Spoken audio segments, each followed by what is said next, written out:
Okay.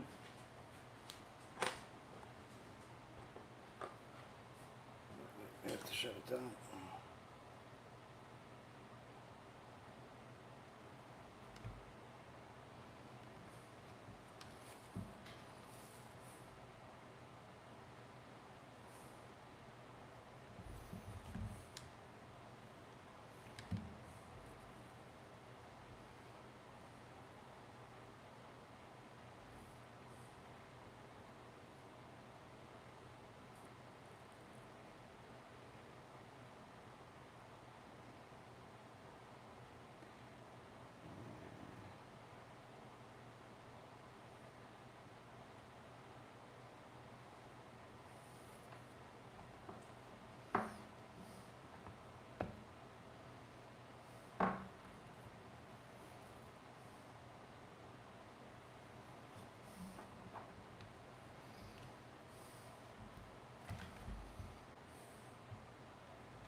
Let's try this again. Alright, so this is not good. Hey.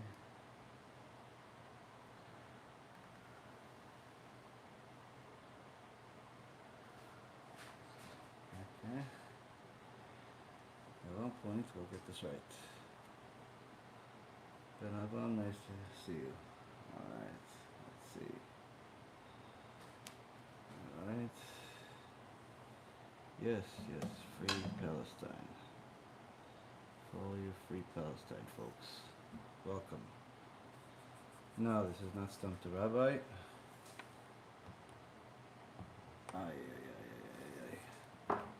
This is the rabbi being stumped because the cameras are not working.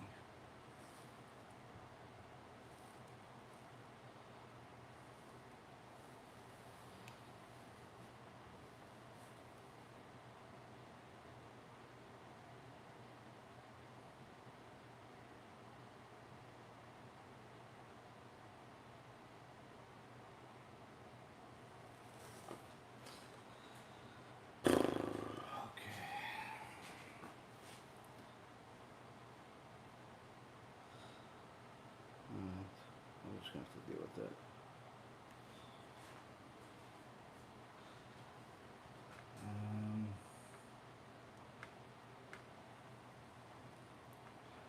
Now we're just going to have to make do.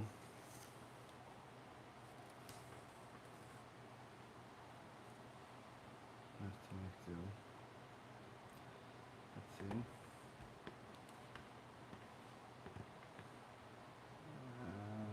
The Facebook is still not going. Facebook is still not going.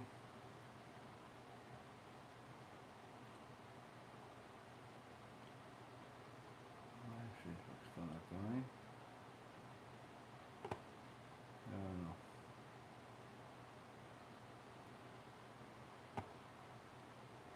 Mic check. Facebook is not going. Welcome, 15 minutes into it. Is the mic working?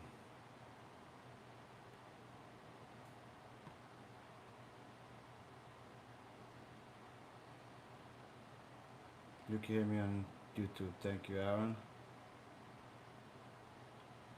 We'll go in the app.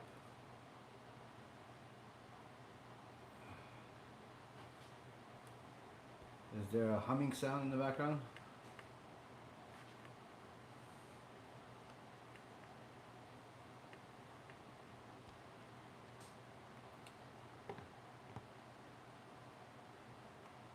Facebook working for you guys?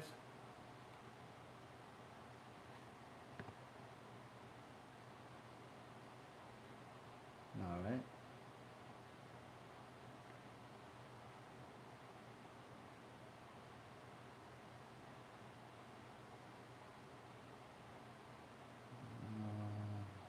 Oh, you do hear the air vents.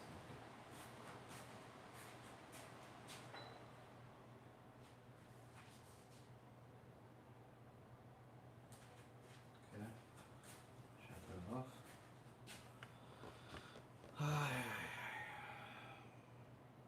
Facebook is not working.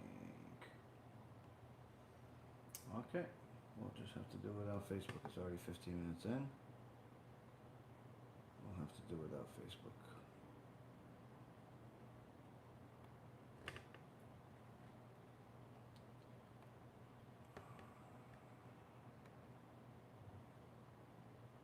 Okay. We'll have to do without Facebook. All right.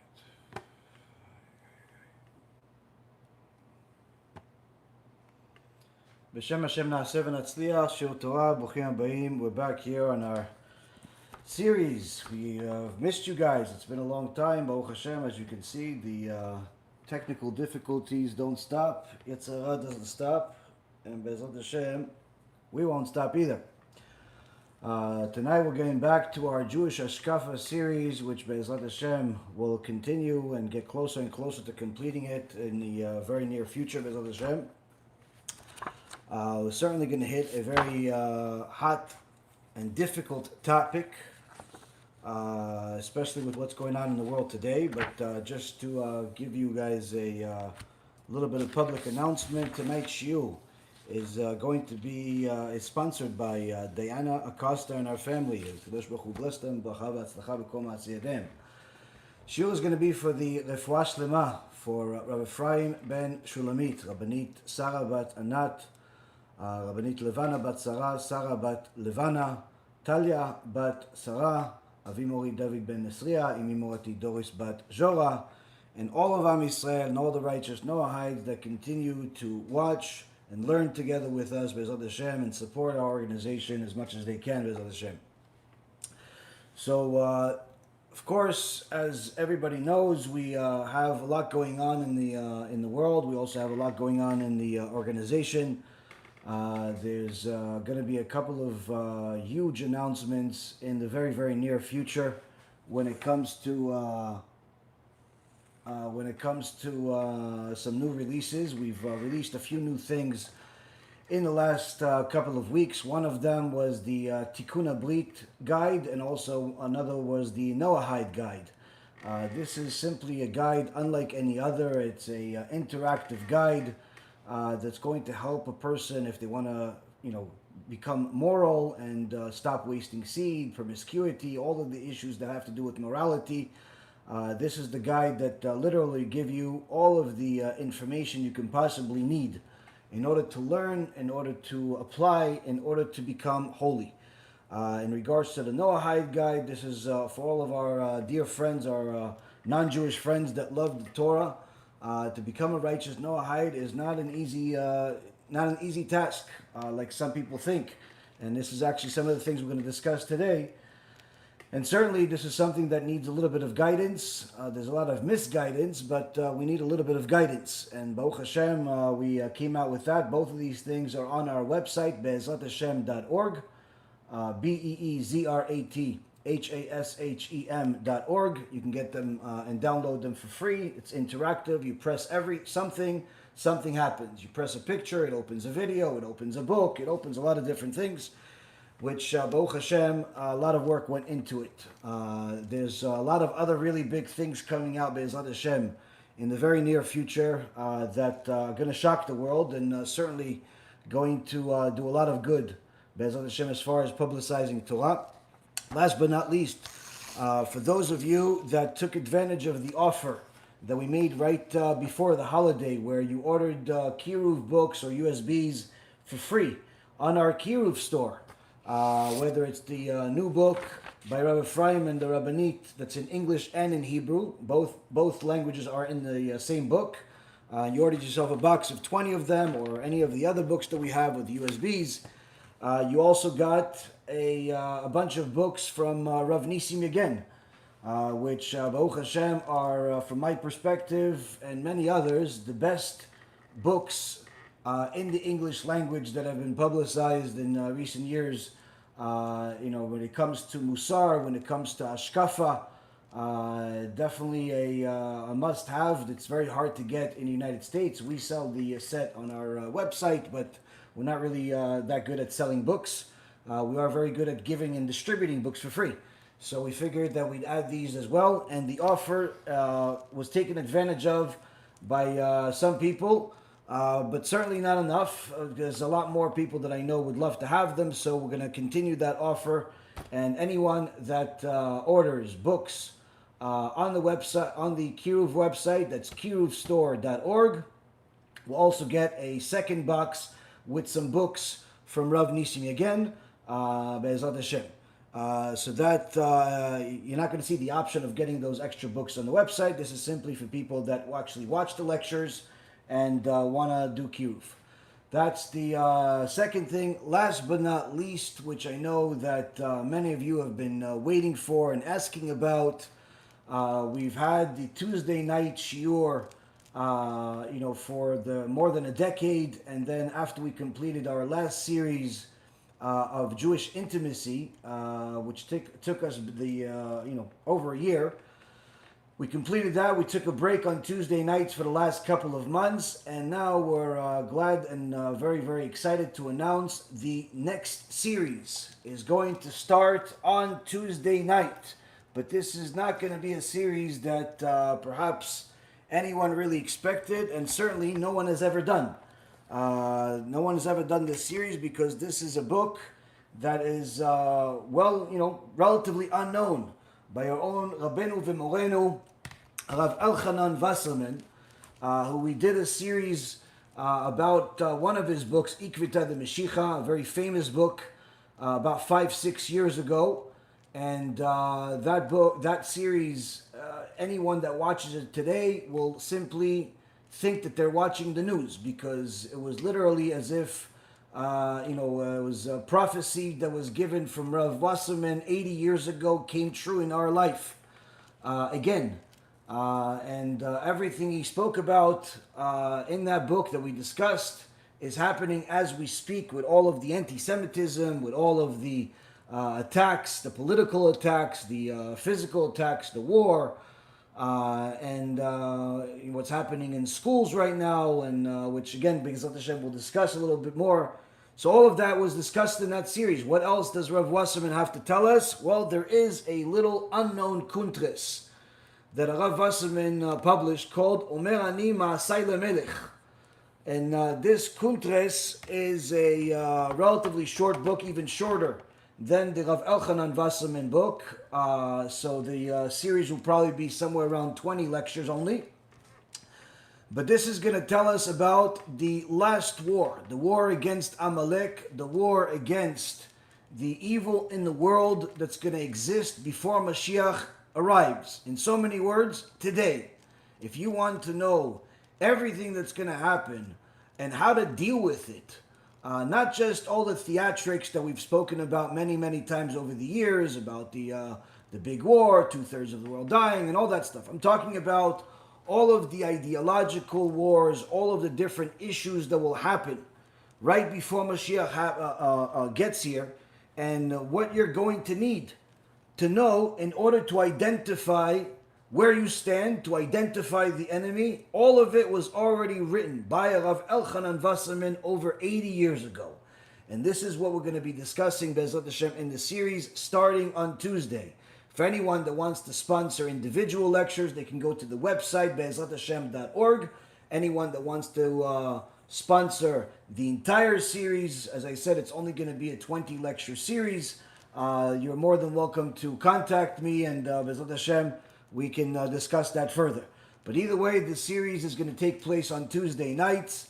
It's certainly going to be like a continuation of the Era of Mashiach series, but with some new bits of information that, like I said, it's going to seem like you're watching the news of the modern day as well as the future, but not the distant future, rather the very near future. BeEzrat HaShem, as a Kadosh Baruch Hu brings the ultimate salvation closer. So, with that being said, we have our Jewish Hashkafa series coming closer and closer to an end. We are in the last few pages of the famous Sefer Emunah and Bitachon by the Chazon Ish, and we're in the 6th chapter that's called Nevuah, prophecy, and the big question that we're going to answer today through this teachings of the Chazon Ish is a question that perhaps many people have asked, and certainly many more are asking as we speak, when we see the world transform what seems like overnight, but really the makings of a couple of decades worth of horrific work by the leaders of all kinds. And the culmination of all of that is what's happening in the schools today, whether it's the protests in every single major college in the United States, where you have literally people, young people and older people, protesting for the benefit of Hamas, for the benefit of the people that murdered thousands of Jews and vowed to do it again. But they call it Free Palestine, they call it all types of other things that make it seem like it's not what it really is. And you're seeing young Americans that have probably never even don't even know how to point the Middle East, needless to say, the Israel or Gaza or Palestine or even Jordan on the map if you paid them $1,000 for it without using Google. And they are vowing themselves their allegiance to the Palestinians. The Palestinians that they apparently decided to hold dear since the war began. We're not talking about the Muslims that obviously have been fighting this war since the beginning of their religion, 1400 years ago. The war between the Jews and the Ishmael is thousands of years old. The war between the religions is 1400 years old, and certainly there's never going to be a peace until Mashiach comes. Anyone that thinks otherwise is simply a fool, a naive person, or crazy. But the war between the two nations is simply a war. Now, that doesn't necessarily mean that all are good or all are bad on either side, but certainly the war is the war, and the war will continue. The issue is not really with the people that, for better or for worse, have something to stand on. Meaning that if you are a Muslim that believes that this is your land, and the Jews stole it from you, and despite the fact that you're wrong, and history, obviously, and archaeology, and even your own book says otherwise, but nonetheless, let's just say you have an argument. At the very least, those types of people have something to fight for. Why? This is part of their culture, this is part of their belief system. But what does young Samantha from North Dakota that happens to attend Columbia University doing in the same protest when she never even went there, doesn't know anything about it? And in fact, when those very same Palestinian Muslims that she's supporting actually find out what she decides to do with her gender and all of the ideologies that she holds dear to herself as well, she doesn't realize she becomes a bigger enemy than Israel. But, the Americans, unfortunately, suffer from ignorance in a very high extent in this generation. And this is not necessarily a surprise to any of you.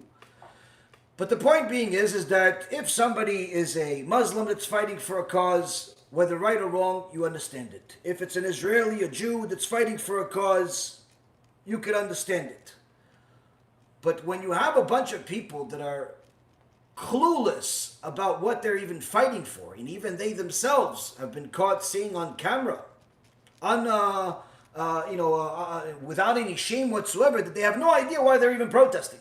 They're just there to protest, free, free, free, free, free, and now they want the government and the schools and everybody else to give them stuff for free. This reminds me of what happened about 25 years ago when I was still on Wall Street and there was a bunch of degenerates screaming about the 99% and the 1% and how the rich people are unfair and the lower 1%, the lower 99% are being taken advantage of. Interestingly enough, when people actually started interviewing some of these protesters, they found out that many of them were rich kids. They were complaining about their own parents. Like literally the level of stupidity reached new heights in those days. And we thought, naively though, we were even convinced when we saw them that we're never going to see this level of stupidity again. And that in itself was probably stupid to think. Because one of the things that science has confirmed and history has gone along with it is that stupidity could always be surpassed. You could always find stupider people. And Baruch Hashem, look, we found them. Millions of them. Millions of them are literally protesting their hearts out for a belief system that's contrary to their lifestyle. A belief system that would actually destroy them, even before they would go after the Jews. But needless to say, let's not allow the facts get in the way of a good story. If that wasn't bad enough, you also have the school systems not only allowing this to happen, but actually supporting it. Supporting it in such a fashion that just in the last couple of days, I only got news of this today, that one of the major universities in the East Coast, Rutgers University, signed a deal with the protesters. They actually signed a deal with renegades. They signed a deal with people that want to destroy the system. This is like signing a deal with terrorists. But nobody thinks there's anything wrong with this, apparently, in the school system, the so-called higher education system. They signed a deal with them that they're going to hire some Palestinian and Muslim experts as professors. That they are going to bring 10 people from Gaza on scholarship. Now, had they actually gone to Gaza, or even the West Bank, in fact, even if they would have gone to one of the buildings being built somewhere in Israel that's mostly Arab builders, I'm not sure if they would want those scholarships to be given, to be honest with you. But don't worry. You don't have to believe me. Those Gazans are coming. Welcome. Welcome, Mr. Gaza. Come to our university. Come to our university and teach us your culture. Oh, and by the way, you have to accept everyone. LGBT, TQ, this Q, that Q, all the Qs. Accept us as we are, just like we accept you as you are. And guess what? I don't believe the Gaza scholarship fellow is going to agree. I don't think he's going to agree. That's just a hunch. Just a hunch. Just a hunch. But I'm just warning you, young scholars in the universities and the professors, if you start seeing Mr. Gaza start screaming in the name of God, la la la la la la la run, run, run. He's not agreeing. He's not dancing for your cause. He's not dancing. He's not dancing. Once he starts saying the name of God out loud, he's not dancing religion. He's not dancing university. He's not dancing that. I promise you. You want to wait? Go ahead. Just make sure somebody has a camera that you could post on YouTube or TikTok. TikTok is good with this stuff. Make sure somebody's recording this. Once he says, Allahu Akbar! Oh, run, run, run. Mr. LG, Mr. BQ, Mr. GQ, all Qs, run. He's not agreeing. He's not agreeing. Allahu Akbar does not mean he is accepting your belief. But what about the fact that you welcomed him with open arms and Mr. Gaza, please come, we're going to pay for your scholarship. You said, Alain Olagasi, why not? Sure, we be friends. As soon as he comes, if he starts saying Allahu Akbar, I'm not going to say what's going to happen. I'm not going to say it because it's going to shut me down. But I'm just giving you, a warning to be nice. It's always good to listen to a Jewish warning. We know what we're talking about. We know what we're talking about, even though we're not in your university. We know what we're talking about.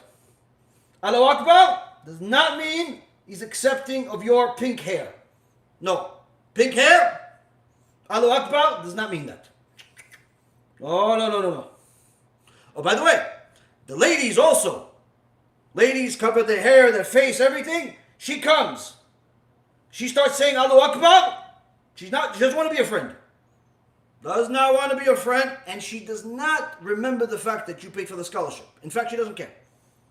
But invite them. Go ahead, Rutgers University. Go. You're doing great. You are a safe school.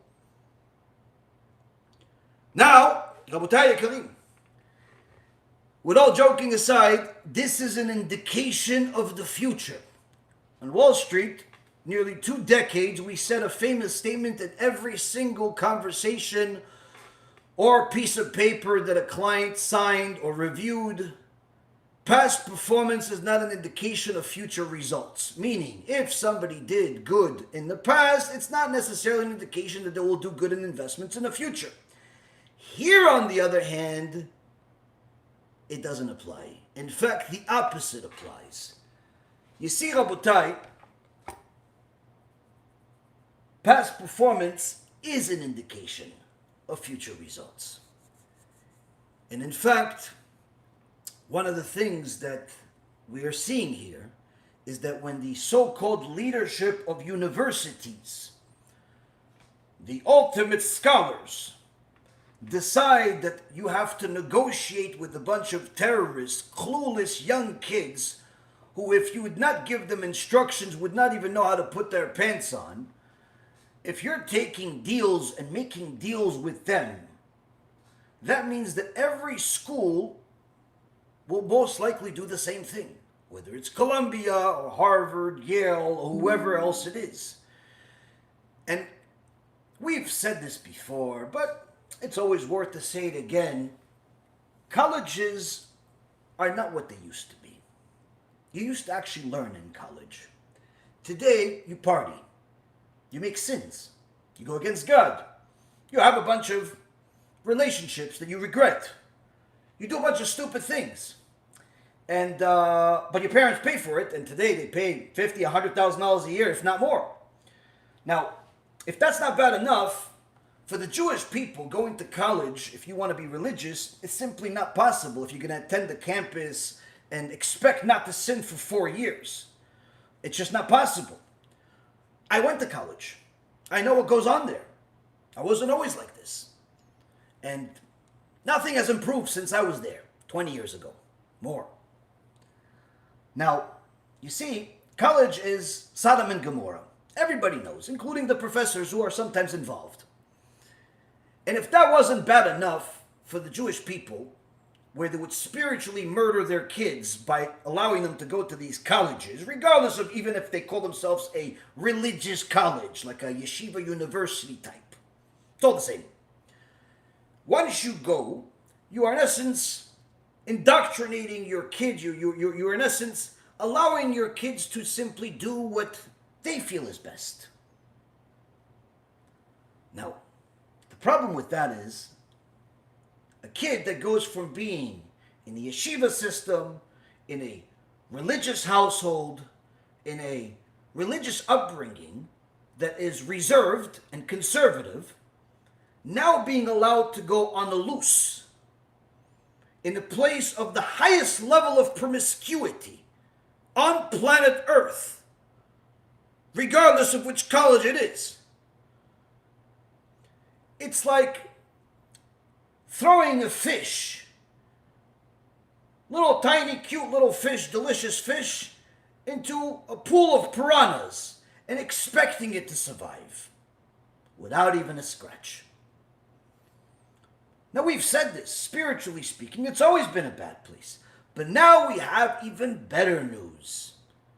With the new Free Palestine campaigns happening in every college and the new agreements that are happening now, as we saw with Rutgers University, apparently it's not only going to be a spiritual problem anymore, you're also going to have, perhaps, we're just guessing, an educated guess. You're going to have a little bit, let's just say, unsafe for the body types of areas. Perhaps, you send a kid to the army, he may be safer than sending him to these universities, because at least in the army he has a weapon. So with that being said, and of course, as frustrating as it is, this is the reality we all face. The question is, are Goyim, which is the nations, inherently evil? That's the question.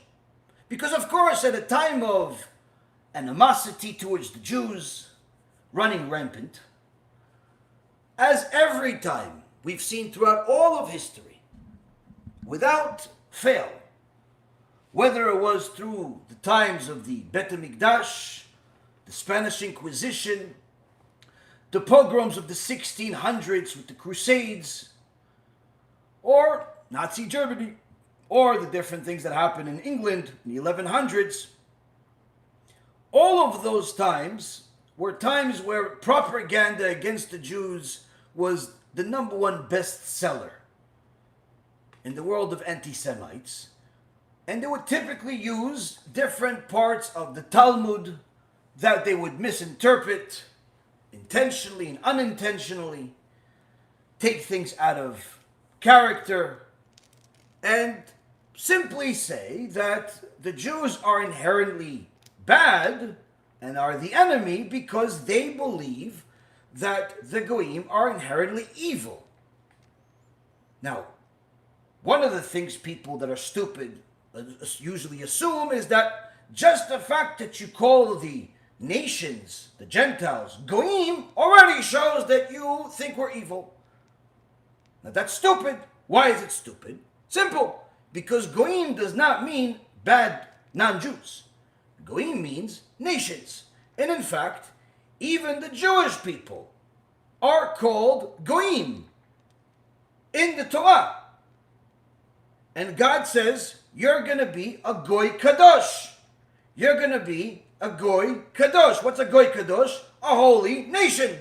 Goyim does not mean bad. It just means nation in biblical language. But of course, when you're uneducated and your best professors are recruiting terrorists, Gaza people from, in the middle of a war, to be professors, students, scholarship students, or both actually, they must know. So anyway, what do the Jews think about the Goyim? What do the Jews think about the Goyim? In fact, this is what we're going to talk about tonight. We're going to address this issue. And BeEzrat HaShem, have an answer. Now, don't expect this to be politically correct. For anyone that's watched my lectures over the years, if you're expecting political correctness, you've hit the wrong address. That you could expect in the university. Columbia, Harvard, Yale, one of these places. Here, you're going to get sources that you could read yourself if you'd like to look deeper. So now, Rabotai, the Chazon Ish writes this book, and in the 6th chapter he talks about prophecy, but unlike what some people would expect, so he's given us the instructions of how to be a prophet, 1, 2, 3, I'm going to become the next Moshe Rabbeinu. No, it doesn't work that way. First, he's telling you that it requires a cleansing process, a spiritual cleansing process, which begins with education, then is followed by actions. But more than anything else, a person has to have the deep, real relationship with their Creator. If you deny the Creator, that obviously means that there is no relationship between you and the Creator that's of any value. But in the first section of the 6th chapter of prophecy, the Chazon Ish told us that the secret to existence, to the world's existence, is that Hashem's presence fills the entire world. And from the reality of Hashem's being stems the very existence of the world. He causes everything to be every moment, and His will, so to speak, is contained in every material object, both under the sun and above it. In so many words, en od milvado, there's nothing else but God. Now, contrary to people's beliefs, ideologies, or just simple thought process that they are alone in the world because they're depressed, they're alone in the world because they've succeeded, they're alone in the world because they don't see God, there is no such thing. En od milvado, God is in everything. If you're not seeing it, it's because you're not paying attention. Now, we've discussed this further in other lectures, so we're not going to delve into it too far. But now in the second section, the Chazon Ish is telling us as follows. A prophetic connection between the Creator and His creations is one of the foundations of the creation of the world. In so many words, he's telling us that prophecy was already something that God instilled into the world, into first human being, Adam HaRishon, the first man. Such was Hashem's plan to create man, to grant him wisdom, knowledge, and understanding, as well as the ability to hear the prophetic words of the Creator. The plan initially was that God would create man, and man would remain holy and loyal to his Creator and be able to speak to God as if you are speaking to each other. He was supposed to receive the instructions of what to do and what not to do directly from the Creator. At least that was if Adam HaRishon would actually have stayed loyal to God like he was supposed to. For the purpose of man is his being created with two inclinations, the good and the bad inclination, meaning that a natural inclination towards that which is immediately pleasurable, and also a desire that comes from the intellect for wisdom, acts of kindness, and other good deeds. Hashem's will was that man would scorn evil and choose good. But not all of good can be known by way of intellect. Rather, rooted in man is the ability to choose to do good, to the point that the person will be capable of achieving prophecy. And then Hashem will command him regarding what is forbidden and should therefore be refrained from, and the good deeds that he is obligated to do. Here the Chazon Ish is telling us the way that man was originally created was just like you are created until this day. You have a good inclination and an evil inclination. Whether you're a Jew or a Gentile, everyone has these two inclinations. One is an inclination that is in line with the will of God, and one is opposing the will of God. Being in a path that's following the will of God, of good, of wisdom, of charitable, of knowledge, of good things, that's going in the right path. That's called good. Because the creator of good defined good that way. On the other hand, going the opposite way, opposing the will of God, and doing something that is the opposite of what the will of God is called evil. Why? Because the one that created evil defined evil as such. But what about if your definition doesn't agree with his definition? Your definition of evil is such, and God's definition is different. Well, guess what? No one cares about your definition. Certainly not God. Why? He is the one that created you, and therefore, he's the only one that can tell you what good is and what bad is, what evil is. Now, the way that a person that has these inclination would think initially is that, oh, so if I was programmed to think good and bad, then it should be pretty simple. But the answer is no. Why? Because even though you are inclined to do good, you don't know the definition of all good by yourself. As he says, rooted in him is the ability to choose to do good, but it is limited because he doesn't know all of the good that is available until he acquires a certain level of knowledge, a divine knowledge that will show him good, that is not necessarily common sense. Many times when people ask questions about God, if they're studious and they've asked some of the other questions, eventually they get to the ultimate question, which is, why is it that good people suffer? Why is it that God, the ultimate good, allows people to die, people to suffer, people to be poor? Now, a Torah scholar is not going to ask that question, because that question is very, very simple. It's something that you even teach children. But a person that didn't learn Torah from Torah scholars will have that question even when he's 70 years old. Because his definition of good is limited to what makes sense to him. He sees that if somebody has money, that means good. If somebody has property, that means good. If somebody has all types of things, if he lives a long time, that means good. But the reality is, if he sees war, he says that's bad. If he sees death, he says that's bad. If he sees suffering, he also sees that's bad. And there lies his limits. Because he defines good based on his own perspective, the limited human perspective.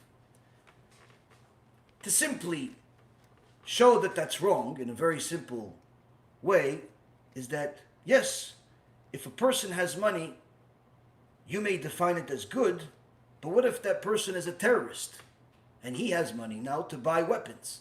What if that person is a evil person that wants to do evil with the money, hurt people? Is it still good that he has money? Is it still good that he has a lot of property? Is it still good that he has power? Oh, but no, I didn't mean that way. I meant if I have good. Oh, so no, we're talking about the human definition of good. So obviously, if someone has property or a long life or any type of thing that you view as good for you is not necessarily the same definition as everybody else. The same goes otherwise. War is not necessarily always bad. What if the war is destroying evil. Is it still bad? What if the suffering that a person has is removing any type of longer term suffering that they will have had they not had the suffering? Because life doesn't end here. There's an eternity. There's a life after life.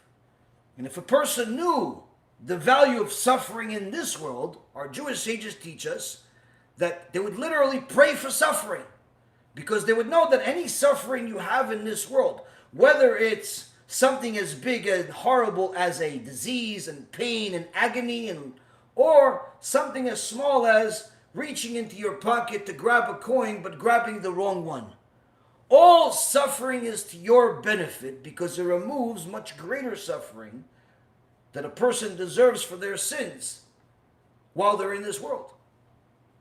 So if you knew that your loss of money in this world that caused you suffering is replacing 1,000 years of Gehenna, you would say, God, take all the money, not just the money you took. But because your perspective, your human perspective, does not know all of these things, you will assume that all war is bad, all death is bad, all suffering is bad, all possessions is good, all marriage is good, all all of the things that you want for yourself are good. But in reality, it's not. So the Chazon Ish is telling us is that while a person inherently has the inclination of good and the inclination of bad, he does not have a full knowledge of what good is and what bad is. And in order to get the true and clear, real picture of what is good, ultimately, based on the bigger picture, we were supposed to get it through prophecy. Where HaShem would tell him, listen, you see that person that guy is beating up, and you want to go save him and put your life at risk? Don't do it. Why, God? Look, he's getting beat up. He just punched him in the face. Look, he's going to kill him. I know. I'm letting him kill him. Why, God? Poor guy. He's not a poor guy. That guy's a pedophile. What? Yeah, that guy did a lot of horrible things. Oh, wow, I didn't know. Wow, I didn't know. Oh, look at that guy. Look, that guy just got a brand new car. And he got a new house. And he looks so happy. And why did he get so much? Doesn't look like he's good. You're right. He's not good. He's terrible. Wait, that makes even less sense. So why are you giving him the house? Why are you giving him all this stuff? That's because he's so terrible. I don't want to see him in heaven, ever. So I'm giving him any reward that he's entitled to in this world. Because once he leaves this world, all he's going to have is suffering. Oh, I didn't know. Oh, wow, that guy, look, he's so poor. He must be a bad guy. Must be terrible. Look, his pants have holes in them. His kids look like they haven't eaten in 2 or 3 days. That's terrible. Oh, he must be like an evil person. No. That guy is a tzaddik. That guy's really righteous. Wait, that doesn't make any sense. So why is he suffering? That's because he doesn't want to enjoy this world. He wants to learn Torah and simply get the minimum of what's required to live, because he wants to save all of his merits for an eternity. And I'll give you a little peek at his eternity. He's right next door to the greatest sages, the most righteous people that ever lived, that will only have good, will be like kings on thrones in heaven. Wow, I didn't know. So when a person has this limited perspective, everything looks like it doesn't make sense. This guy won, that guy lost, this guy lived, that guy died. The way we were supposed to get all of these insights was through prophecy.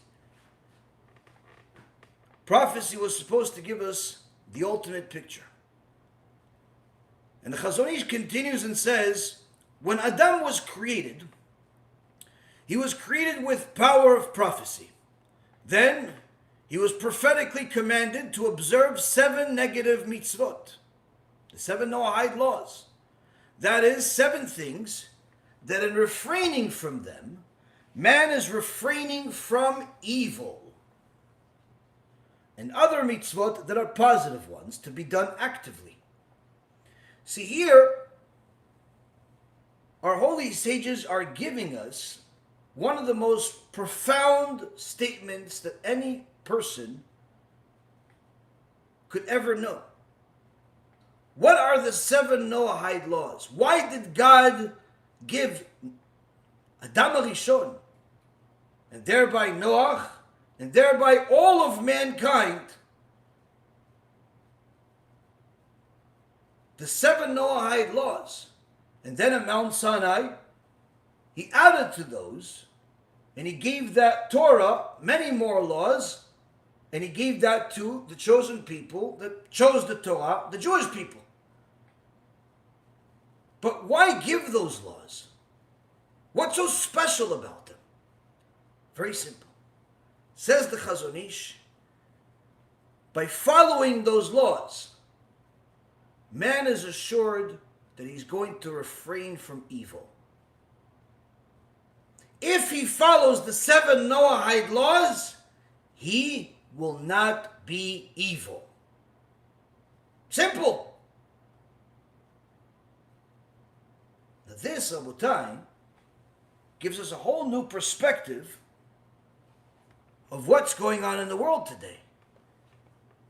Because now, you don't have to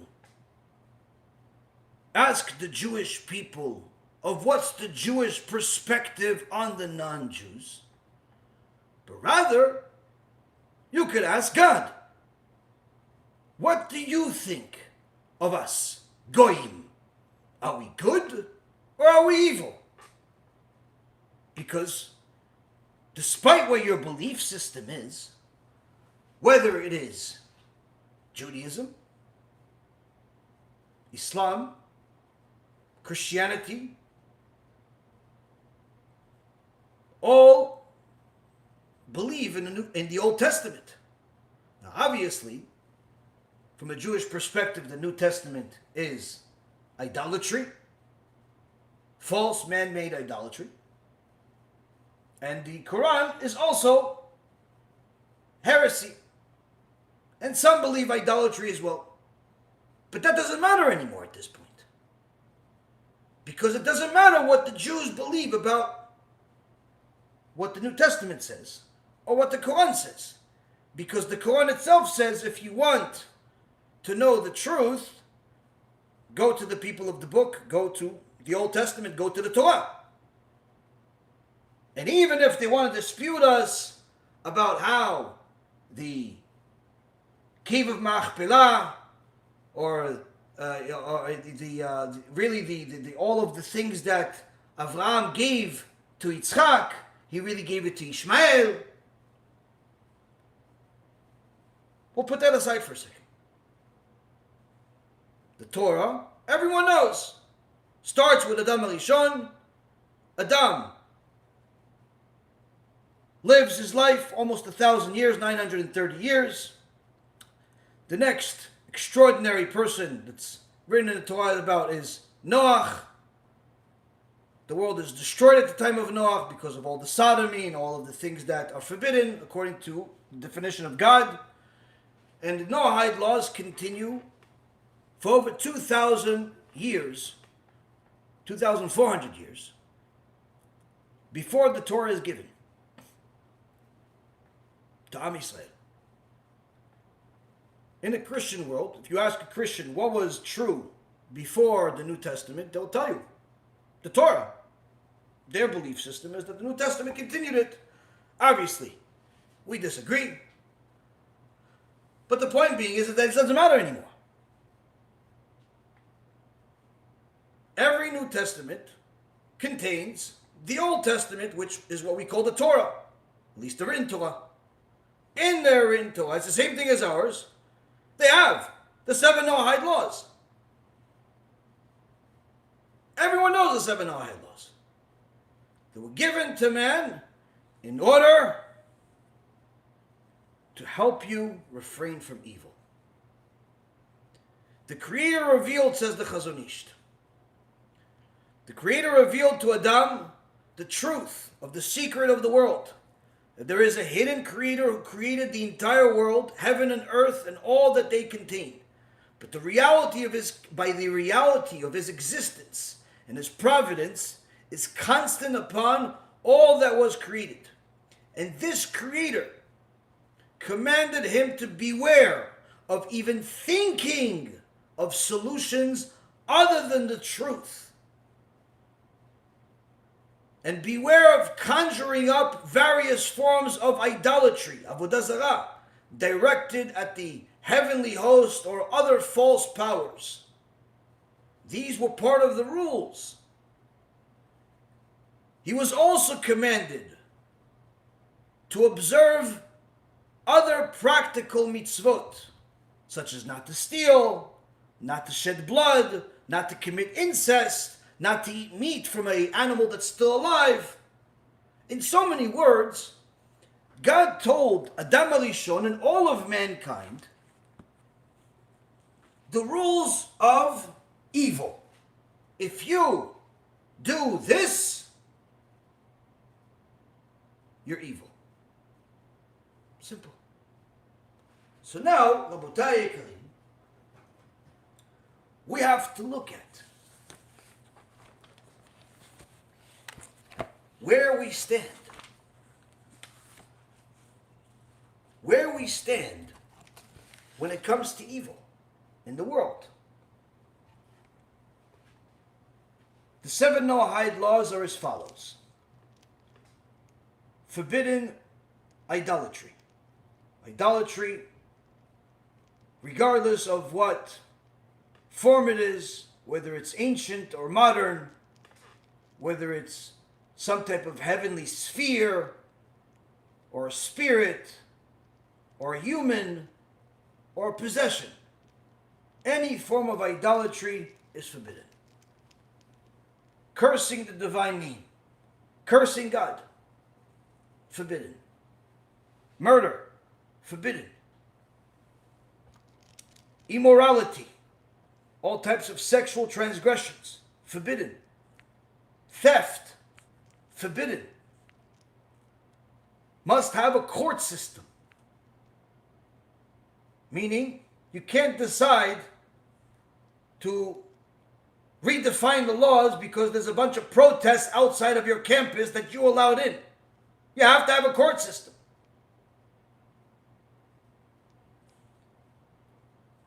And last but not least, eating a limb from a live animal. These are the 7 Noahide laws. Now, if you look at the world today, you're not going to be so happy about where things stand. Why? When it comes to idolatry, this is one of the things that God detests more than anything else, because you're replacing the creator of everything with a creation. You're replacing the ultimate, everything, with something that's less than nothing.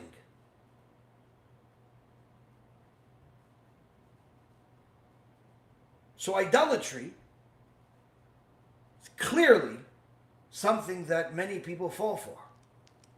Sometimes they make a human being into an idol. Sometimes they make money their idol, as they chase it, as they live for it, as they praise it, as they simply make their whole life only about it. The only intellectual conversation they could possibly have is about all types of economic statistics that they memorized or have read in the paper that morning and pretend like they memorized. If you ask them about anything else of substance, they don't have much to say. They don't care enough. Until the money loses its value. Not because they lost the money, but simply they start realizing that there's more to life than just money. There's more to life than just possessions. But people turn money into idolatry, both Jews and non-Jews alike, sometimes. Sometimes people turn people into idolatry, where they decide that a person became God somehow. Now, if that's not bad enough, we have people that don't understand what it is to be a good person, but they decided that they know more about the creation than the Creator itself, and when the creation doesn't function according to their likings, they start cursing out the Creator. Many times people use it to such an extent that they even use it in their day-to-day language, just the way that they speak. These are things that happen all the time.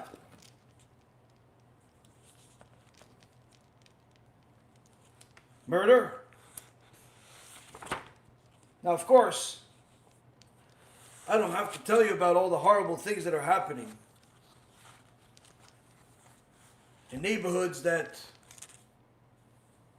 have a bunch of degenerates running it, either because it's a lawless place or because the law is so flawed that the people that are supposed to institute and apply the law are more corrupt than the civilians they're supposed to protect.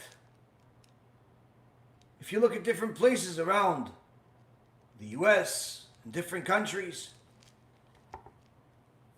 murder happens every day. Sometimes people shoot each other just because he took his parking spot.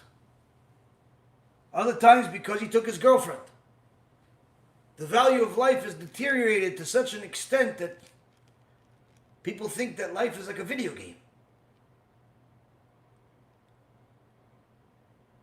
But if that's not bad enough, you even have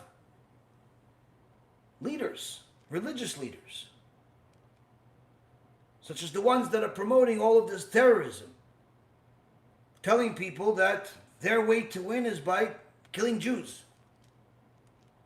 Their way to win is by drowning all the Jews from the river to the sea.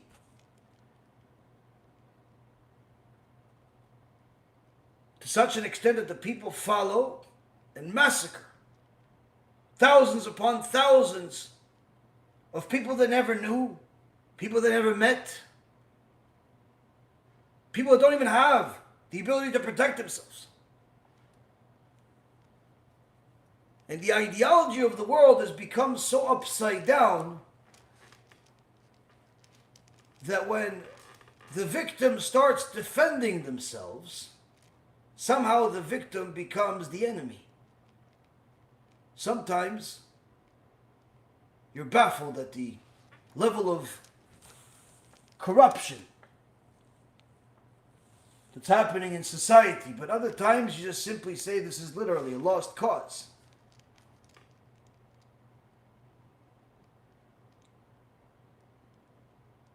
Now, stealing, this is something that literally, if you haven't stolen, maybe it's because you don't have hands. So many people steal from their bosses, from their customers, from the government, to such an extent that they've redefined stealing in a positive way in society. They call it hustling.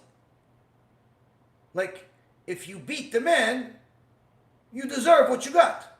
Like Robin Hood became a good guy because he stole from the people that have a lot. Somehow, it's okay to steal from rich people or rich entities. Somehow, the bad guy became a good guy. The villain became a good guy. This is what they teach kids, even from the time I was a kid. Stealing has become standard. People that want something, they just simply take it now. When I was a kid, if somebody stole, usually they'd hide. They'd go into a store, take something, put it in their pocket, and sneak out before somebody caught them. I used to work in retail stores as a kid.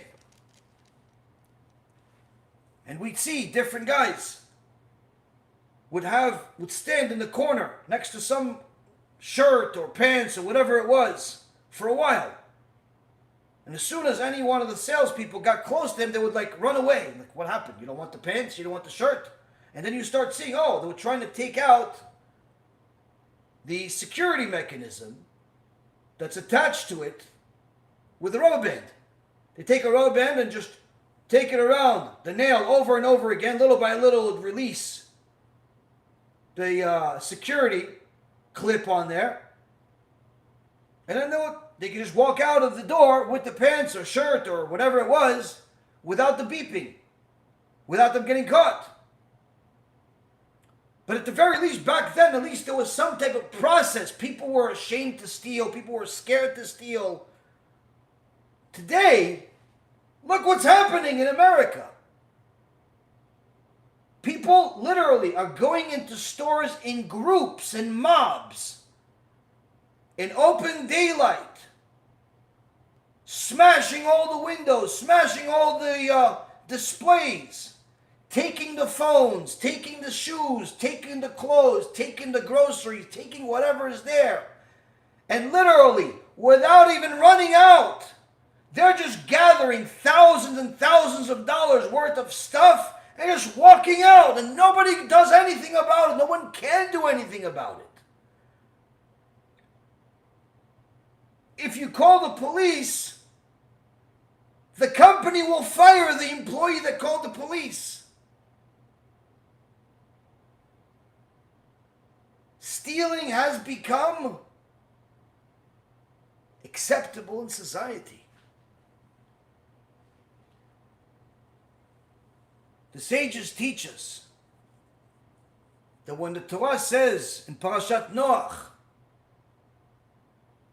and the entire world was full of Hamas, it wasn't talking about the terrorists of today, perhaps prophesizing about them, but wasn't back then. The whole land was full of Hamas. The whole land was full of stealing. Stealing became acceptable behavior.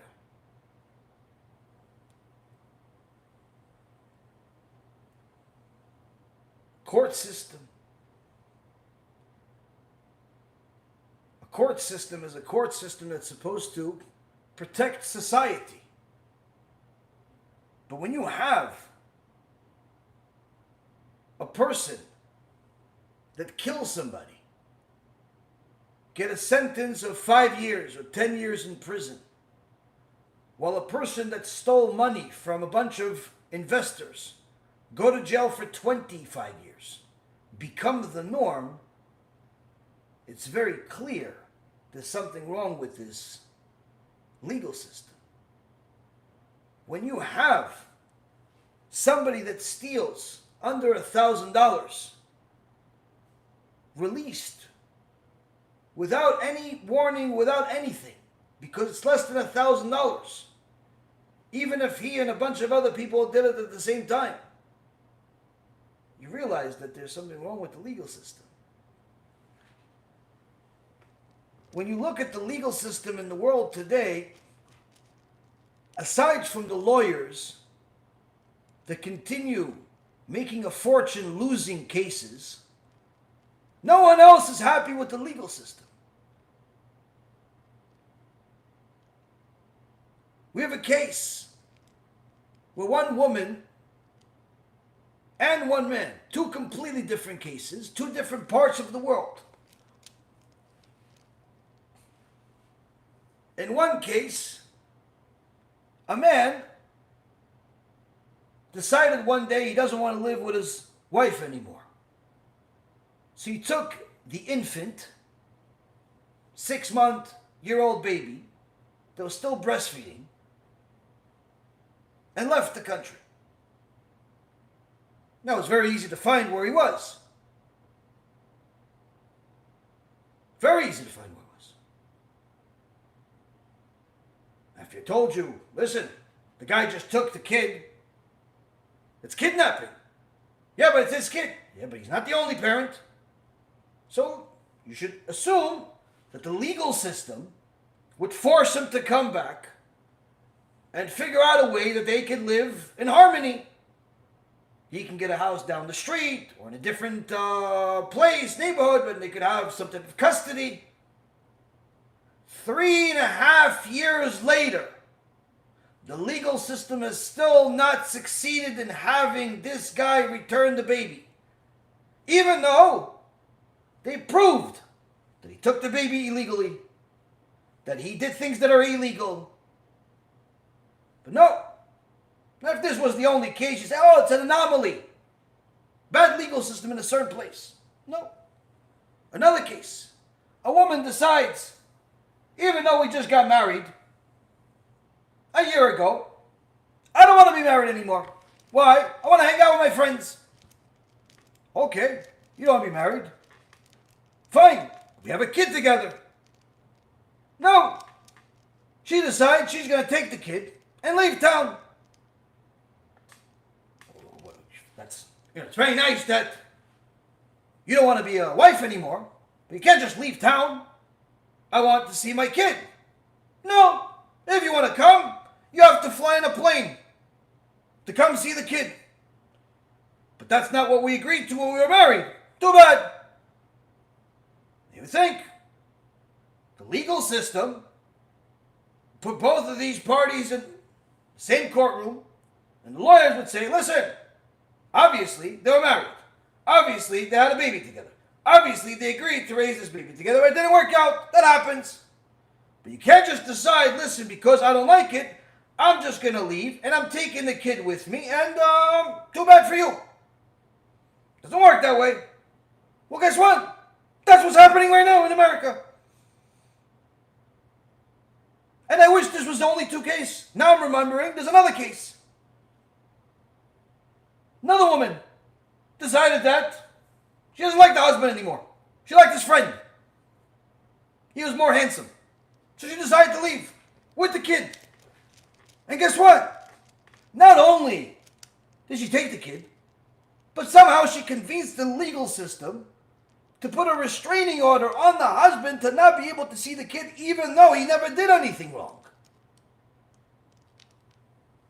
This is the legal system we have. Now, if any of these people were politically connected, multimillionaires, the legal system changes. Legal system changes. So you see that the legal system inherently is not exactly the legal system that God told us that the non-Jews have to have. The Jews have their legal system, which is the rules of the Torah. The non-Jews are supposed to have a legal system that is civil. If this is what civil is, what's uncivilized? Now, eating a limb from a torn animal, this happens in certain parts of the world, but not quite as often as some of these other crimes. But I intentionally left the last one, which is the sexual transgressions, to last. In our parasha this week, Parashat Kedoshim, the book of Leviticus,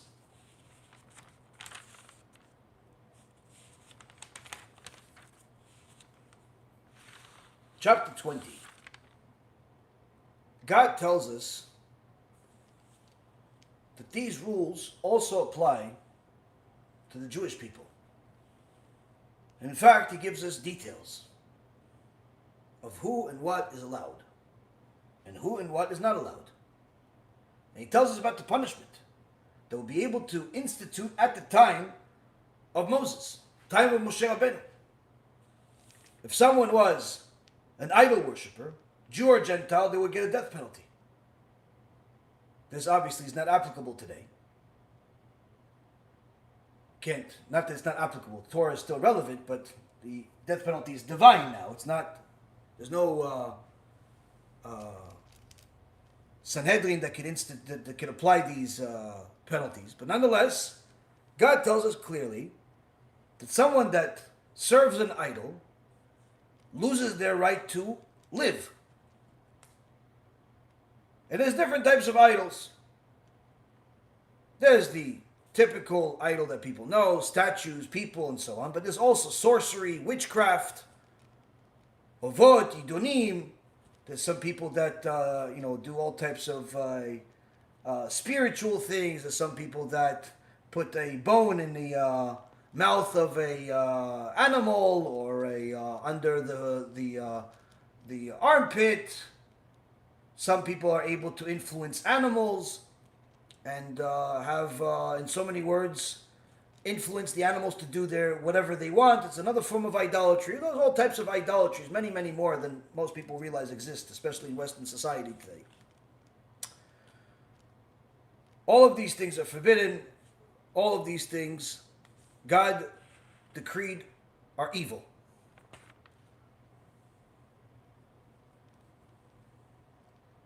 But then he goes into the morality laws. He talks about how all of these different things are forbidden. Adultery is forbidden both for Jews and Gentiles. LGBTQ, forbidden for every one of mankind. Bestiality, forbidden for all one mankind. Now already here, most people have a problem. Especially the protesters. Especially the people that are not educated about what's good and what's evil. They no longer have to ask the Jews what the Jews think of them. In fact, even the Jews don't have to ask, what do other Jews think of them? Because who cares about what another person thinks of you if God already decreed something? The Rambam clarifies in Ilchot Melachim the Noahide laws. These are laws that apply to all of mankind. He says in chapter 8, Halakha number 10, that Moshe Rabbeinu, Moses, only gave the Torah and the mitzvot as an inheritance to Am Yisrael, as the book of Deuteronomy, chapter 33, verse 4 says that the Torah is the inheritance of the congregation of Yaakov, which is referring, Yaakov is Israel, and all those who desire to convert from among the other nations. The book of Numbers, chapter 15, verse 15 says, the convert shall be the same as you. However, someone who does not desire to accept the Torah and the mitzvot should not be forced to. Seems pretty reasonable. But that doesn't mean they can just do whatever they want. Rather, he says, by the same regard, Moses was commanded by the Almighty to compel all of the inhabitants of the world to accept the commandments given to Noah's descendants, the 7 Noahide laws. And one who does not accept these commandments should be executed. That was what was applicable at the time, 3,335 years ago. The 7 Noahide laws were something that Moshe Rabbeinu had to enforce on all of mankind. Not an option. Just like the Jews did not have an option of whether to keep Shabbat or not, because if they decided to desecrate Shabbat, they had to suffer the consequence. Same concept if there was a non-Jew.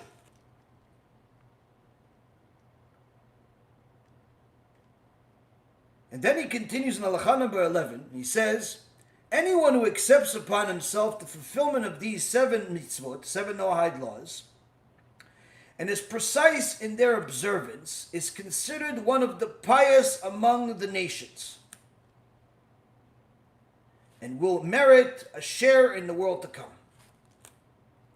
This applies only when he accepts them and fulfills them, because the Holy One, blessed is He, commanded them in the Torah and informed us through Moshe, our teacher, that Noah's descendants have been commanded to fulfill them previously. However, if this Gentile fulfills them out of intellectual conviction, meaning he just thinks it's a good idea not to kill people, he just thinks it's a good idea not to steal, then he's not considered a resident alien, nor is he considered among the pious among the Gentiles, nor of their wise men. So here we see that observing the 7 Noahide laws is not just because it makes sense to you not to kill people. Rather, it has to be specifically because you're listening to the Creator. Because He is the one that instituted them, decreed them, and also defined good and evil. Furthermore, the Rambam repeats what the 7 Noahide laws are, like I said before. Prohibition against worshipping false gods, prohibition against cursing God, prohibition against murder, prohibition against incest and adultery, prohibition against theft, establishing a court system,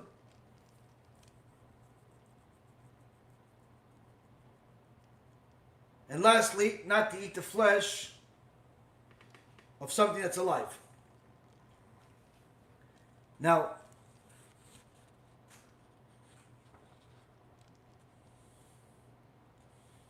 to give some clarification of what these mean so people understand, if someone worships a false god, he's liable. And even though Moshe Rabbeinu is not here today, God is always here. And therefore, the punishment comes at some point or another, whether it's in this world or the next. Now some people think, come on, no, there's plenty of bad people. They're alive, they're well. But they don't realize life is long. It's not short. People think life is short, but it's not. If you calculate how much you've done in the last 5 years, simply think about it, you'd realize how long life is. So much can be done. So much can change. What you did 10 years ago versus what you did 5 years ago versus what you did in the last year.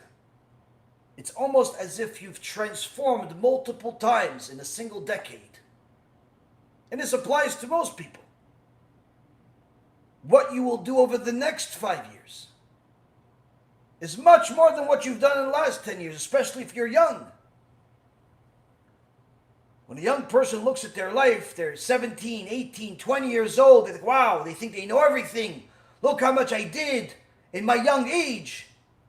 But then by the time they get to 25, they realize how much they did between the last 5 years. And it made the first 20 years seem like they were nothing. And then they realize, wow, the next 5 years, by the time they get to 30, it looks like everything they've done in the first 25 years was nothing. And by the time you get to 40 years old, you realize how stupid you were for the first 25 years to actually think you know what you're doing.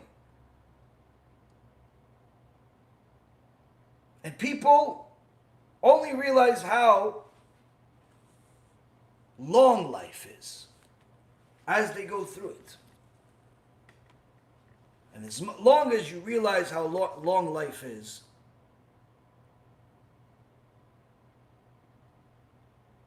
let's give you a story. The Gemara in Masechet Sanhedrin, page 82a. The Gemara is also called the Talmud. The very same Talmud that people like to hate, even though they've never read even a single page out of it and understood it. There are different types of teachings in the Talmud. Some are laws, some are stories, experiences, facts. that have to do with science, have to do with biology. All 7 levels of wisdom are in the Talmud. And here in the Talmud, in the Gemara in Masechet Sanhedrin, Tractate of Sanhedrin, page 82a, is a story, a historical story that has to do with the Tanakh. There was a evil king named Yoyakim. He was the 3rd to last king of the Jewish people at the time of the Beit HaMikdash. When the prophet Jeremiah came to him and showed him a prophecy that the Beit HaMikdash will be destroyed, that he's going to be punished, and so on, he got so angry he ripped it. And that's when Hashem decided that he will not have a normal burial. He will die an awful death and will not have a normal burial. And you think, no, come on, it's just a story. Fast forward. Many, many centuries later, the Gemara reports that Rabbi Chia bar Avuya one day is walking and sees that there's a skull on the ground. A human skull on the ground. And he wants to respect the dead, whoever the dead is. He gets closer to it to see if it's connected to anything, if it has any type of writing, anything connected to it. And he sees that on the skull itself, it's engraved.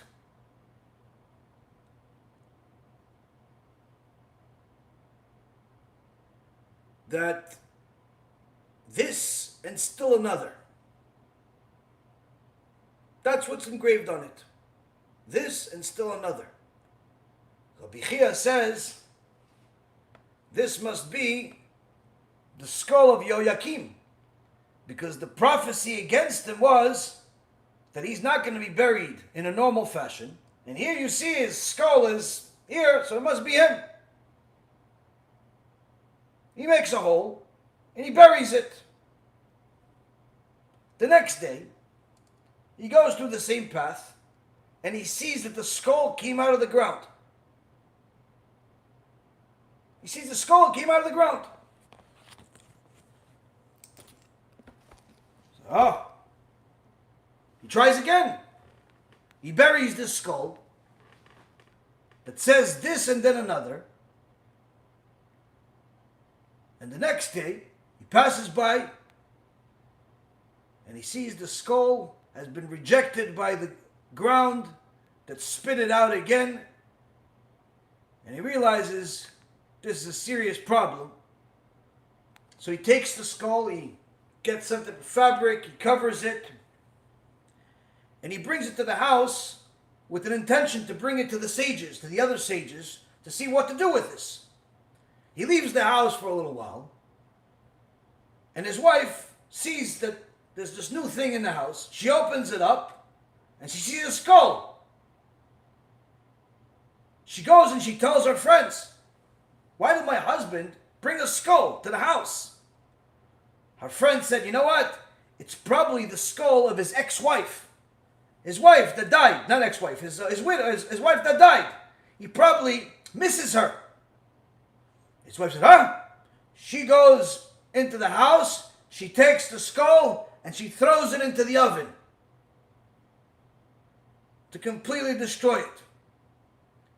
When Rabbi Chia bar Avuya comes back to the house, he looks for the skull, says, "My dear wife, where's the little basket that I brought?" He says, "The skull of your ex-wife. I got it. It's burning." He's like, it wasn't the ex-wife. It wasn't my past wife, my first wife. No. This was the skull of Yoyakim. That was an evil person, and now I understand what God wrote. He said this and then another, meaning you're not only going to suffer not having a normal burial ground for all this time, but eventually you'll get an additional suffering where the bones are going to be burned. In so many words, the length of life is much longer than you can possibly imagine when it comes to the perspective of God. Meaning, as much as a person thinks of how much he or she achieved in the last 5 years, in the last 10 years, in the last 50 years, however much it is, and I start realizing, wow, a lot went on. I did this and I went there and I did this and I did that. And you think, wow, I guess I did live. I did a lot of things. As long as you think that is, it's still nothing in comparison to how much time HaShem has in order to administer His decrees. If He says this is not allowed, and if you go against it, this is considered evil, you'll get a punishment. You may not think, oh yeah, well, you know what? I went against it and nothing happened. I stole some money and nothing happened. And guess what? In time, which Hashem has an endless supply of, you'll see how things turn. Just recently, I heard that somebody that I knew as a young person, always a loser person that never really wanted to do things the way they were supposed to. Always had a way, always had a thing, always had a chip on his shoulder. Wasn't exactly the nicest person, but never had, he's one of those types of arrogant people that doesn't have anything to be arrogant about. Well, anyway, apparently some people a few years ago told me he struck gold. He struck gold. He did this, he did that, made millions of dollars. I said, Mabruk, Chabad. He's like, yeah, but since he did that, he's even nastier than he used to be. I said, it's not really a surprise. You know, if you want to get to know somebody, as I say in my personal story film, you want to get to know somebody, put a bunch of money in front of them and you'll see them mutate into who they really are. So in this case, this person wasn't exactly peaches to begin with. He just became much worse. He became rotten peaches after he had a bunch of money. But life goes on. But as you would have it, second stream of news was worse than the first. Just notified that this person made all this money wasn't because he struck gold, wasn't because he became a new genius and somehow discovered a hidden talent. Simple. He stole the money from a bunch of people that he made them a bunch of false promises and took a bunch of other people that were just like him down with him. A bunch of other people that wanted to get rich quick. They didn't want to work for it. They didn't want to do what they're supposed to do for it. They wanted the easy way. They wanted to be Robin Hoods. In the beginning, the guy went from making $100,000 a year to making $2 million. Thinks he's on top of the world.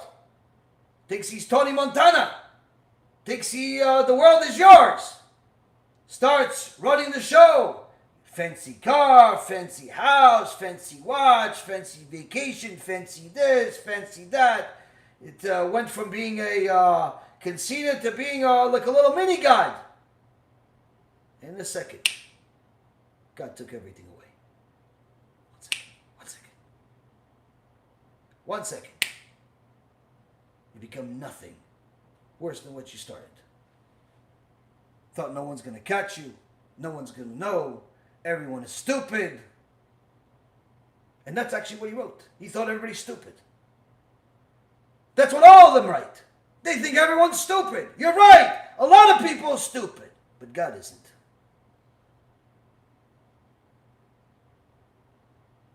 God is not stupid. He sees everything. And the time will come where whatever you did, whether you stole $1 or $1 million, you touched one girl or two, you went this way or that way, if you violate any of his laws, the time will come and your skull will go down the hill, engraved on it this time and another. And a person that denies it is simply living an illusion. It'll bring themselves suffering as a result. Now, one of the things that people don't realize is that You don't have to murder anyone in order to be evil according to God. You don't have to worship an idol in order to be evil according to God. You don't. In fact, a Gentile who slays any soul, even a fetus in his mother's womb, should be executed in retribution for its death. Anyone that's had an abortion, whether you are the male that caused the girl to have it or you are the girl that had it, according to God, you're evil. The Rambam continues, Halakha number 5. There are 6 types of illicit sexual relations forbidden to a Gentile: his mother, his father's wife, a married woman, a maternal sister, a male with a male, and an animal. In so many words, while the first 1 or 2 usually don't apply to most people, number 3 and number 5 unfortunately have become the new trend in the world today. One young guy just said recently that he got fired from a law firm. I asked him, why'd you get fired? He said, when I was in my internship, or whatever it's called when you first start going into a law firm, one of the senior partners, a female, approached him. She wanted to have a relationship with him and he wasn't interested. And he made the mistake of not only telling her no, but also telling some of the other fellow employees about it. He got fired a week later. Now in reality, he could sue the law firm, but he didn't. In reality, he didn't even think there was anything wrong with the fact that this was even happening. He just wasn't interested. In reality, the fact that she was married didn't matter. He just wasn't interested. In reality, many times, people care less about whether the person that they want to make a sin with are married or not married. They just want to fulfill their craving. Like an animal, like a lion, like a zebra, like a horse. And there lies the ultimate problem for the generation. When a person thinks of things based on their own perspective, it's no surprise that they think that they're righteous, because they've defined righteous according to themselves. Whatever they do must be right, because they're doing it. No one views themselves as evil as long as the definition of evil is defined by them. The problem people have is when they start looking at the definition of evil according to their creator, who created them and the definition of evil. When a person starts to look at that definition, it's very, very, very easy to figure out where we stand, whether we are evil or not. Now, if a Gentile commits adultery, but without knowledge, meaning he doesn't know that it's a married woman, the death penalty is not applied because it's a mistake. Still, promiscuity is not exactly a good trait to have, regardless of whether you're a Jew or Gentile. But there's obviously a lot of details in each and every single law of how it's applied at the time of the Sanhedrin, at the time of Moshe Rabbeinu. The point being is that we're not talking about the mistakes. We're not talking about the, things that could be looked at in different ways. We're talking about things that are simply, bottom line, this is what it is. There's no other way of looking at it. This is murder. There's no other way of looking at it.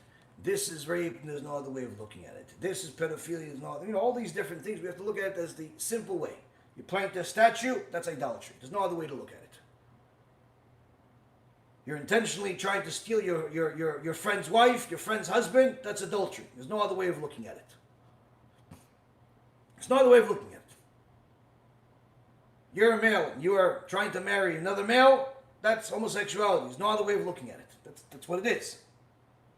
And God defined all of those as violations of the 7 Noahide laws, and thereby being evil. So now, you ask yourself, where do I stand? You should have the answer. You no longer need to ask, what did the Jewish people think of me? Because it doesn't matter what they think of you. It doesn't matter what they think of you. It matters what God thinks of you. Because if you have a problem with God, certainly there's no greater problem than that. Now the Jewish people, I'll give you a little bit of a hint of what they think, since I happen to be one of them. We have different laws that are much, much more significant than the Noahide laws. We have 13 principles of faith, which are fundamental beliefs that every Jew must believe, or else they're considered a heretic, or else they're considered equivalent to an idol worshiper, like someone that prayed to a statue. Now,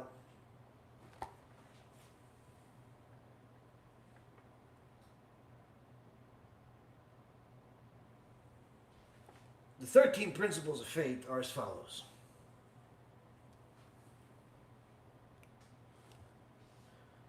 1.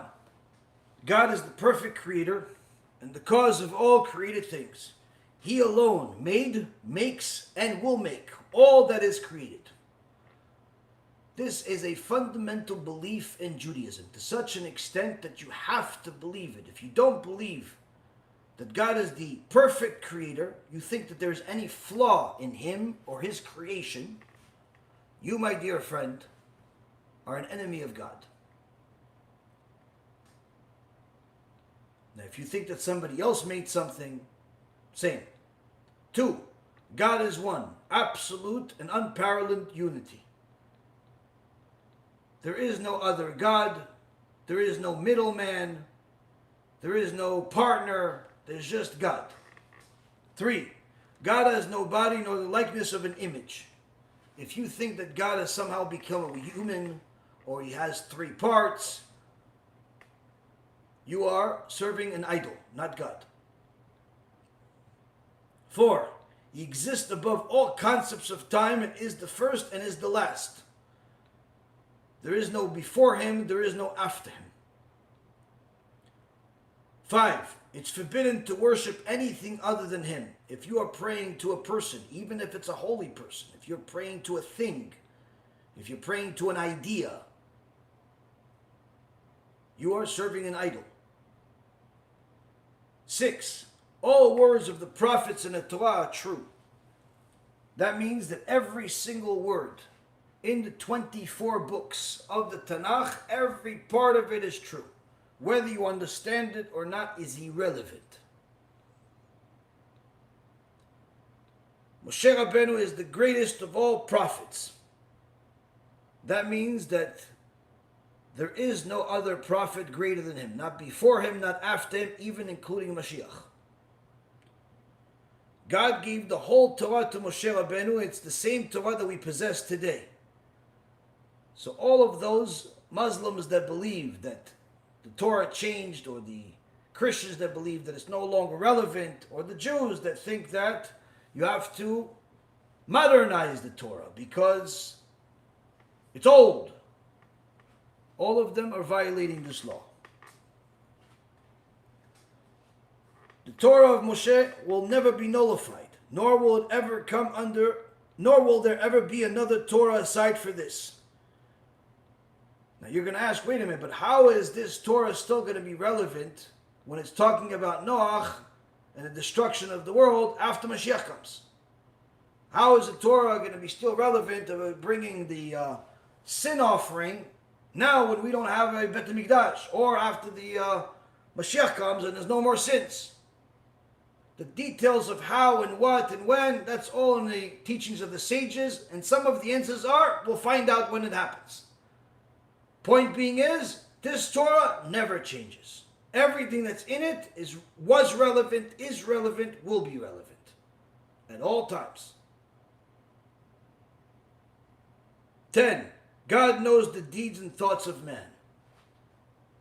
When you think anything, good or bad, God knows what you're thinking at real time. He doesn't have to type on a computer to figure out what Steve is thinking about at this point. He doesn't have to ask one of the angels, can you go look into Steve and see what him and his girlfriend are thinking right now? He doesn't have to do that. Real time. He knows exactly what you're thinking right this second, and at all times. To comprehend that is impossible for a human being, or for anyone else, aside from God himself. But needless to say, that's the reality. What that means, that if you think of idolatry, God knows, and he punishes you for it. Idolatry is a sin even if it's in thought, but not just if you thought that idolatry exists, but rather if you think that idolatry actually has any real power, that it's worth worshiping it, that you want to worship it, that you are worshiping it. That in itself is a sin. It's the only sin that is in thought, is punishable even for a thought.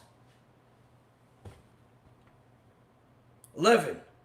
God grants a generous reward for those who observe the mitzvot in the Torah and punishes those who transgress its prohibitions.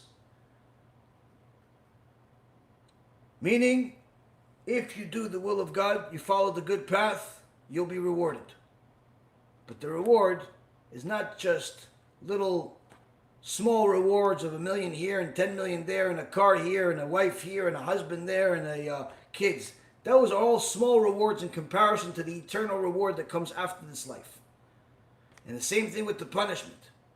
You lost money here, you lost money there, you got sick here, you got sick there. That's small punishment in comparison to the real punishment that's waiting for anyone that stays a sinner. 12. You must believe in the Messianic era and that the Mashiach will come. Mashiach coming is inevitable. People that thought he came are mistaken. Unfortunately, they've turned it into another form of idolatry. When Mashiach comes, everyone will know. There will not be any disagreement about it.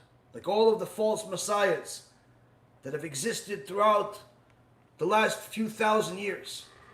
Whether it's Yoshke or Shabtai Tzvi or Yaakov Frank or any of the other false messiahs that have existed, every single one of them had one common denominator, which was a dispute in believing whether that person was Messiah or not. The one thing that everyone will know, including the enemies of the Mashiach, is that he is Mashiach. Meaning even the enemies of Mashiach will know he's Mashiach. No one will say he's not Mashiach. But they're still going to fight against him.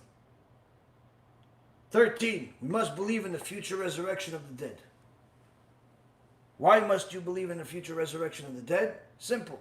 To understand that HaKadosh Baruch Hu didn't just create everything from nothing once, but can do it again and does whatever he wants to do with creation, including turning a bone into a living human being with flesh and blood.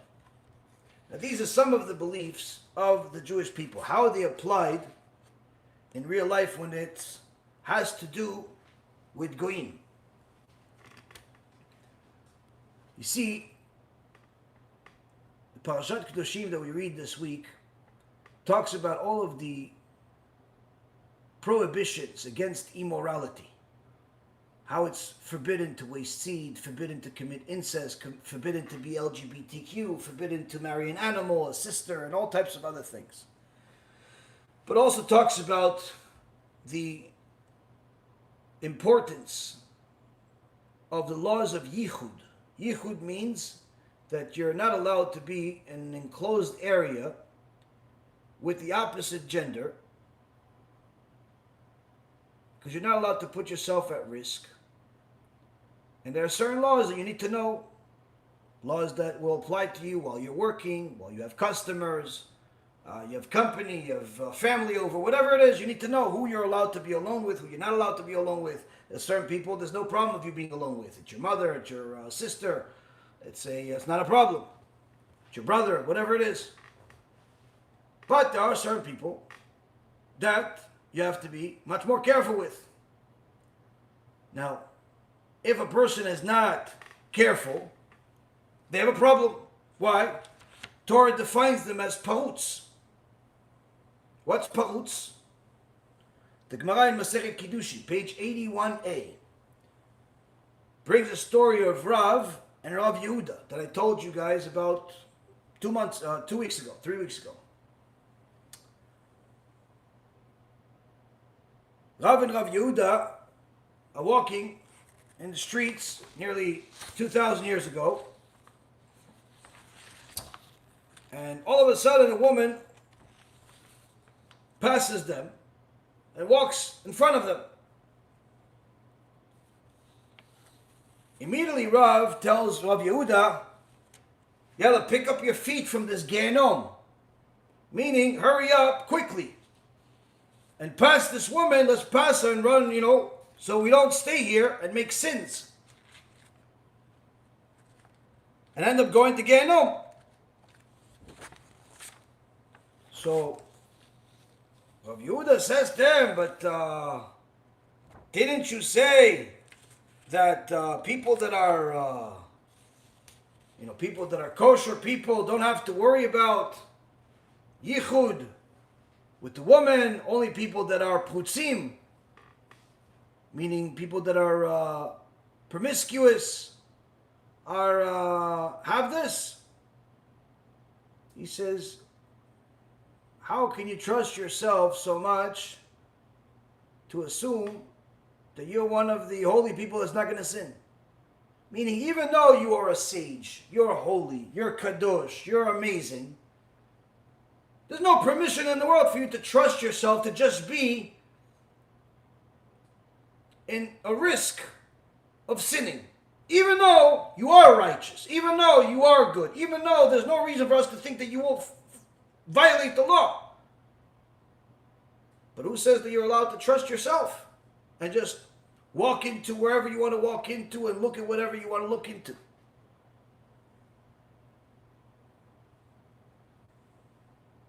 So who is a parutz?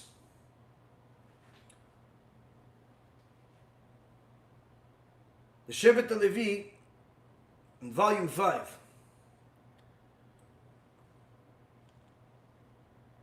Perek 202, halacha number 1. Says, Prutzim is referring to people who lack particular cautiousness in maintaining a distance between genders.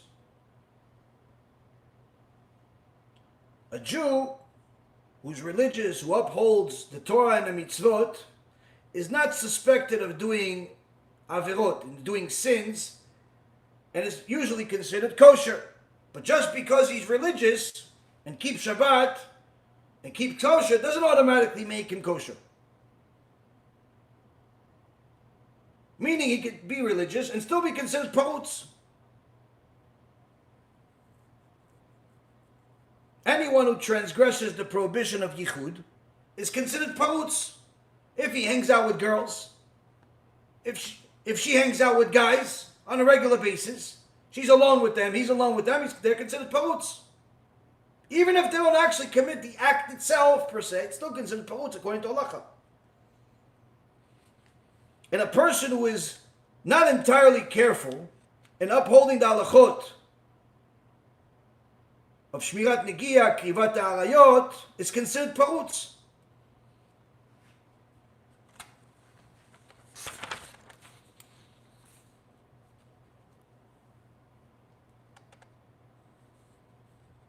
In fact, the poskim clarify that a parutz doesn't necessarily have to be a Gentile or irreligious Jew or mechalel Shabbat. It could even be someone that actually upholds the Torah and mitzvot, but does not act appropriately when it comes to the opposite gender. Like he's a religious singer, but he likes to have all types of flirtatious relationships with his fans. He's a religious, he has a wife, he has kids, but he likes to tell his fans that are females that they look good today. He's a pahutz. A person who doesn't guard his eyes from immorality, watches television, watches movies that are inappropriate, reads and looks at inappropriate newspapers, is considered pahutz.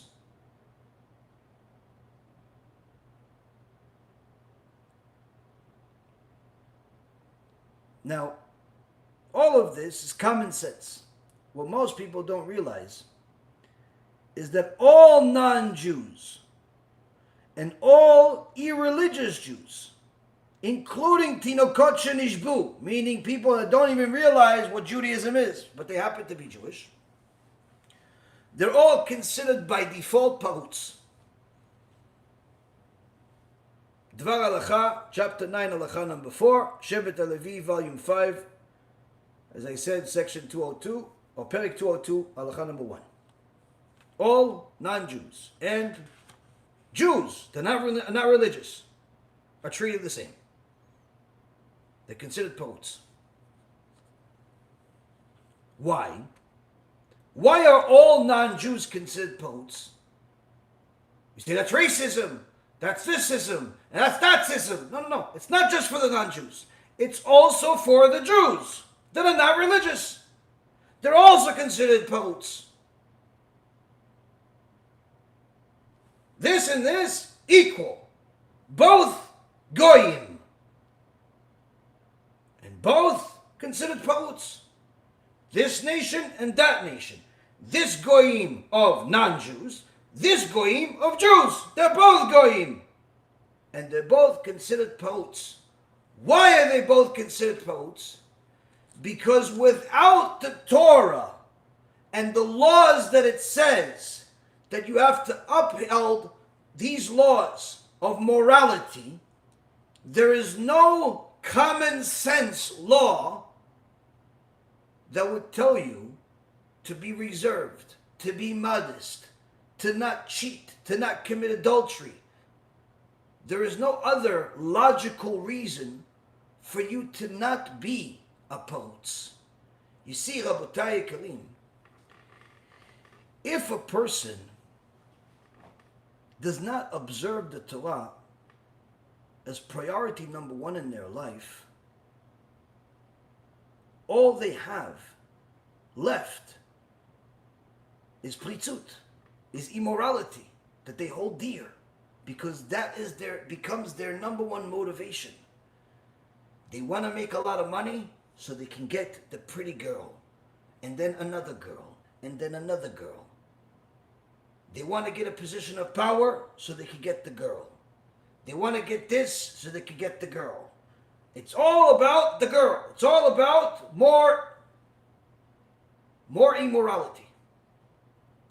And what ends up happening is that without them even realizing it, they start functioning in life based on immorality. And the lines of morality get crossed so often to the point that even what they used to think is evil themselves, they start thinking that it may not be so evil when it comes to them.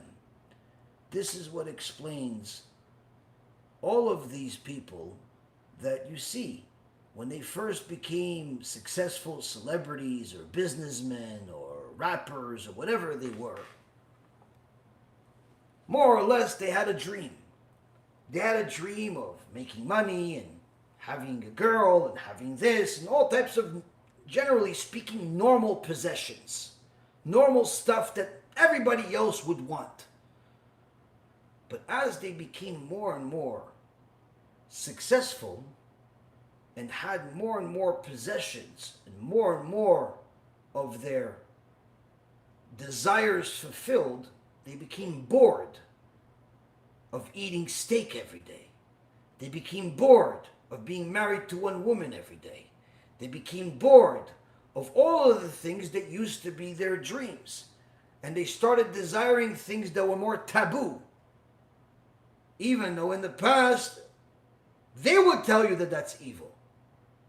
But in the present, they've redefined evil. They've redefined it. See, Rabotai, when a person does not uphold the Torah values and the Torah laws as priority number one, by default, the Jewish world has to view them as a parutz. Not because they dislike him, not because they dislike her, has nothing to do with that. But rather because if you don't have the Torah values as your values, then there's nothing that's stopping you from cheating on your husband or causing her husband to cheat on her.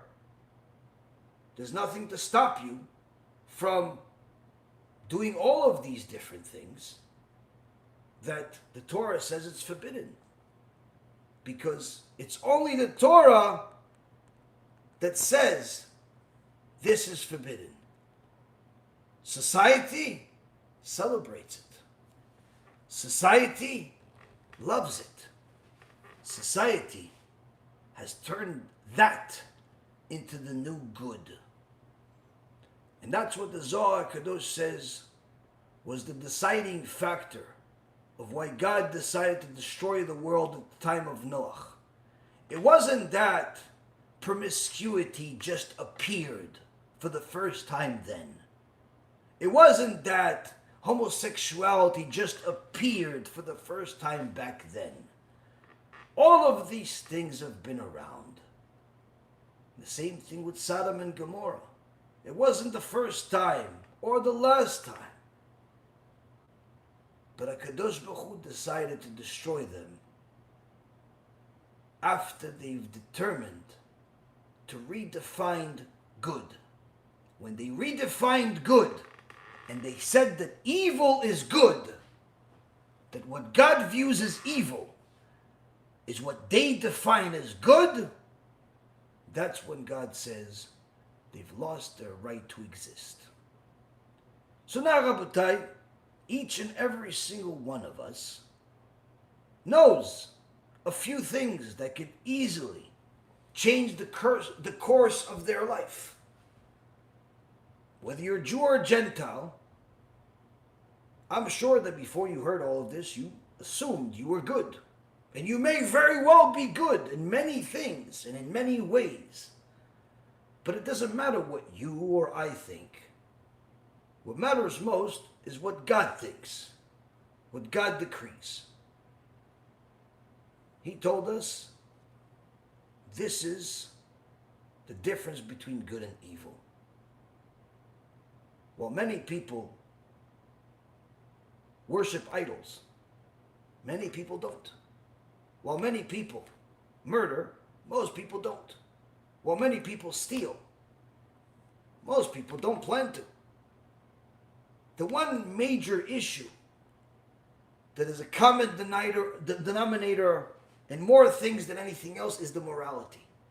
But either way, even if your morality is, you have a check next to it, you still have to check the stealing and how you conduct your business.